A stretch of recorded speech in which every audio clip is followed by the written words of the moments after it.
upper leg posterior hamstring stretching. So we're going to stretch the hamstrings. I'm going to show you a few manners that you can do to stretch those things out. First one I'm going to show you is lying on your back. Best to have a pair of sneakers on, and if you have a rope or a belt you can use. What I'm going to do is put that under kind of the midfoot, not so much under the toes, but kind of midfoot there, about where the arch is. I'm going to lie back down, and I'm going to bring that knee bent. I'm going to hold my hands and keep that belt in place now.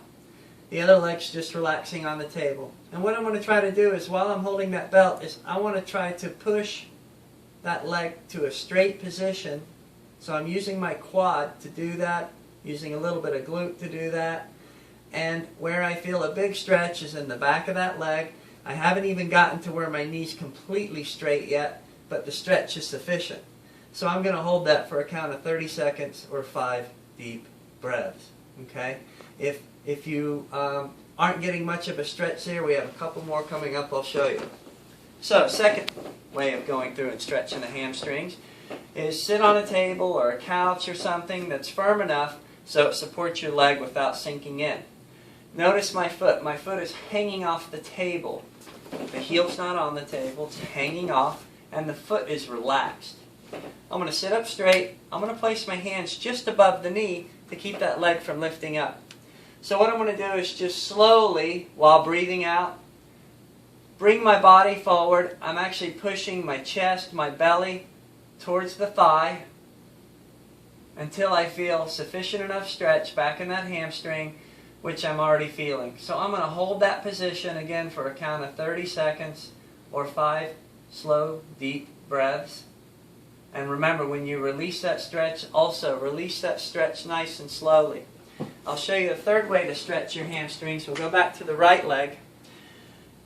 Table's about 2 foot off the floor. What I'm going to do is go ahead and place one leg up on the table. My heel is resting on the table, not so much the toe of the foot. What I'm going to do is I'm going to keep the knee bent slightly, and I'm going to try to bring my chest down towards the knee. Again, I'm not curling my head down. I'm pushing that chest forward, down towards the knee. Now, I'm already feeling good stretch in the back of that right hamstring. I'm going to hold that, but if you don't have much of a stretch and you've gotten your chest down there, then what you want to do is slowly start to straighten that right knee. I'm going to have to come up to show you. Slowly straighten that right knee, and then that'll lengthen those hamstrings and give you even more of a stretch. Now, focus here is that your hips are facing forward. I don't want the leg in the back turned out. I want it pointing forward so that your hips are forward when you're doing this stretch. Remember, slow when stretching, 30 seconds or 5 deep breaths. And that's how we stretch the upper leg hamstrings.